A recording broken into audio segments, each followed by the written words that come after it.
Now, let me give you the latest on the bushfires in Australia. There's particular focus on the states of Victoria and New South Wales, where there are fears that a number of these fires could merge into what's being called a mega blaze. Now, this is a live visualization of active fires. Let me get rid of that privacy notice. This is a BuzzFeed article, actually. Active fires from NASA. As you can see, New South Wales is bearing the brunt of this. There was brief respite over the weekend with some light sooty rain, and it was well received in Sydney.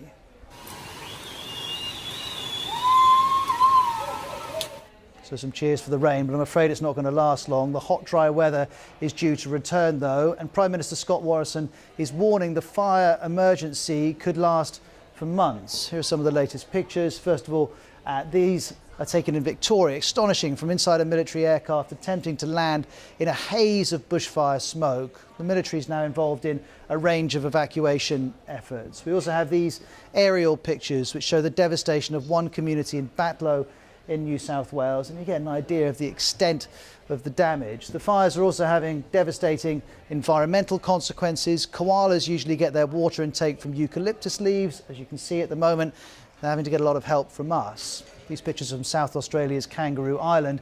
It's renowned for its wildlife. It's home to several threatened species.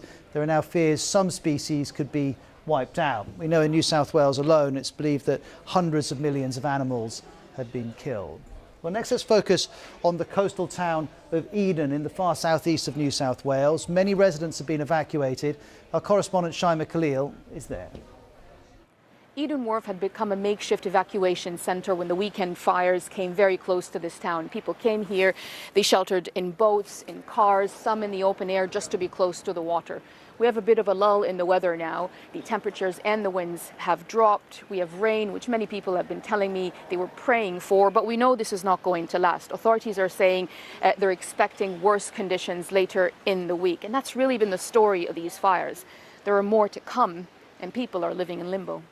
And this is what residents in Eden have told us.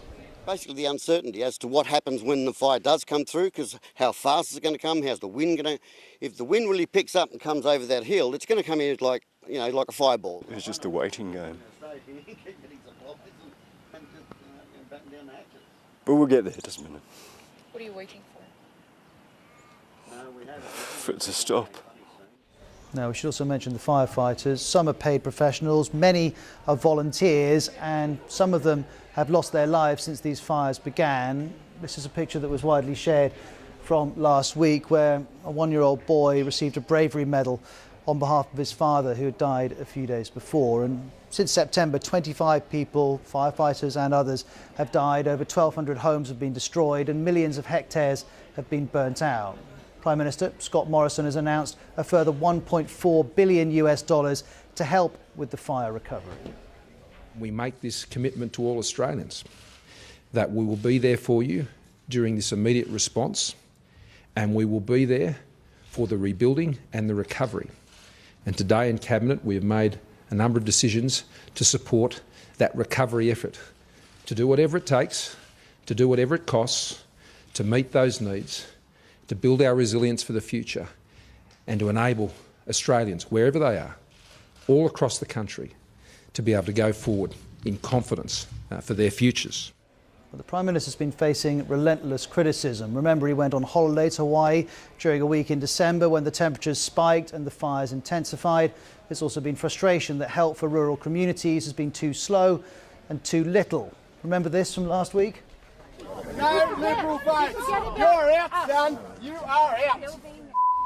And we've seen his sincerity being questioned too. My colleague Nick Bryant says an Australian Prime Minister slammed for being a slick PR man out of his depth in the midst of a national crisis responds to criticisms by producing a slick PR ad. And that's a reference to Scott Morrison's previous career in marketing, but also to this video which the government has put out in the last few days. This is some of it.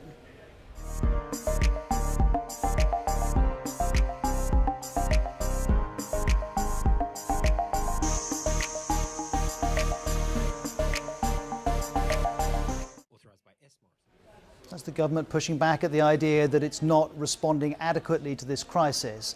The most serious criticism, though, aimed at Scott Morrison, is that he's not doing enough on climate change. The context here is that Australia's been getting hotter over the last century, especially in the last 25 years. That increase in temperature has been caused by climate change, which in turn is caused by humans. And the higher temperatures mean that the chances of bigger, faster, more intense bushfires are higher than they used to be. Now, Scott Morrison acknowledges reducing emissions would reduce bushfire risk, and he says Australia is meeting its climate commitments, but that's disputed by the UN. It's also disputed by one of the architects of the Paris Climate Accord. She accuses Australia of cheating the system, and she created the system, so she's familiar with it. Scott Morrison also talks about the need for balance, and what that really means is helping to reduce Australia's emissions while supporting Australia's vast fossil fuel industry, which creates lots of emissions.